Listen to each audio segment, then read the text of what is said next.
এবার পাকিস্তানের সাথে শক্তিশালী সমুদ্র নেটওয়ার্ক তৈরি করেছে বাংলাদেশ, আর এতে চরম উদ্বিগ্ন হয়ে পড়েছে প্রতিবেশী দেশ ভারত।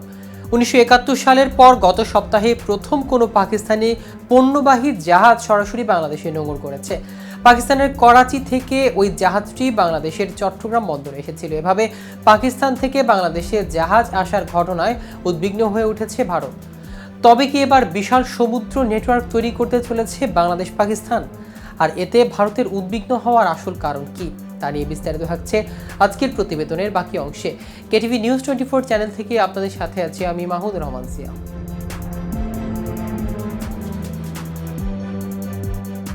পূর্ব ও পশ্চিমাঞ্চলের দুই প্রতিবেশী দেশের মধ্যে সরাসরি সামুদ্রিক সংযোগে ভারতের সেভেন সিস্টারের সম্ভাব্য অস্থিরতা তৈরির কাজে ব্যবহার করা হতে পারে, কারণ বাংলাদেশের সীমান্তের খুব কাছে এই রাজ্যগুলো অবস্থিত। তবে এই নিয়ে ভারত উদ্বিগ্ন হলেও পাকিস্তান থেকে বাংলাদেশে জাহাজ আসার বিষয়টিকে ঐতিহাসিক হিসেবে অভিহিত করা হচ্ছে, কারণ এর মাধ্যমে দুই দেশের মধ্যে বিদ্যমান সম্পর্ক উষ্ণ হওয়ার ইঙ্গিত পাওয়া যাচ্ছে।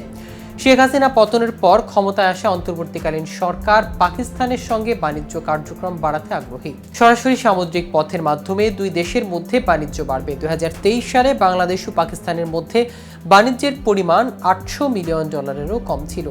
বাংলাদেশের প্রধান দুই বন্দর চট্টগ্রাম ও মোংলা গত 5 দশকে পাকিস্তান জায়গা পায়নি। দুই দেশের মধ্যে বাণিজ্য হতো সিঙ্গাপুর ও কলম্বোর মাধ্যমে, কিন্তু এখন পাকিস্তানি জাহাজ সরাসরি চট্টগ্রাম বন্দরে আসবে। ভারত সাবেক স্বৈরাচার প্রধানমন্ত্রী শেখ হাসিনাকে ব্যবহার করে বাংলাদেশের দুটি বন্দর থেকে চীনকে দূরে রেখেছিল। এই বিষয়টি অবশ্যই এই অঞ্চলের ভূরাজনীতির ওপরই প্রভাব ফেলবে, কারণ মিয়ানমারও চট্টগ্রামের খুব কাছে। প্রসঙ্গত, শেখ হাসিনা সরকারের পতনের পর বাংলাদেশে ডক্টর মোহাম্মদ ইউনূসের নেতৃত্বাধীন অন্তর্বর্তীকালীন সরকার ক্ষমতায় আসার সঙ্গে সঙ্গে পাকিস্তানের সঙ্গে সম্পর্ক উন্নয়নে মনোযোগী হয়েছেন। এই সমুদ্র যোগাযোগ স্থাপনের ঘটনাকে নতুন সরকারের পাকিস্তানের সঙ্গে সম্পর্ক সুদৃঢ় করার প্রয়াস হিসেবে দেখছে সবাই।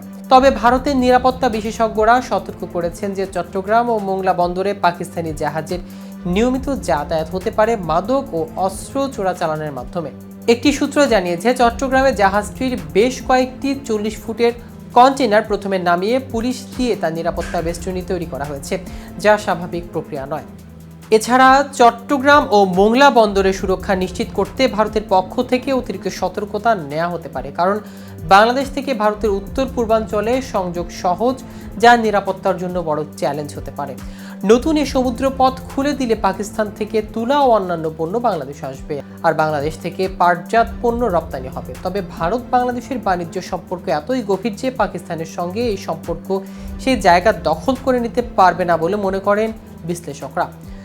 বাংলাদেশের নৌবাহিনী 2025 সালে পাকিস্তানের অনুষ্ঠিতব্য আমান নামে আন্তর্জাতিক নৌ মহড়ার প্রথমবার অংশ নিতে যাচ্ছে।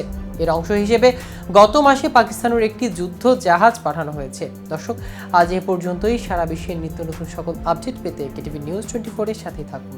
ধন্যবাদ সবাই।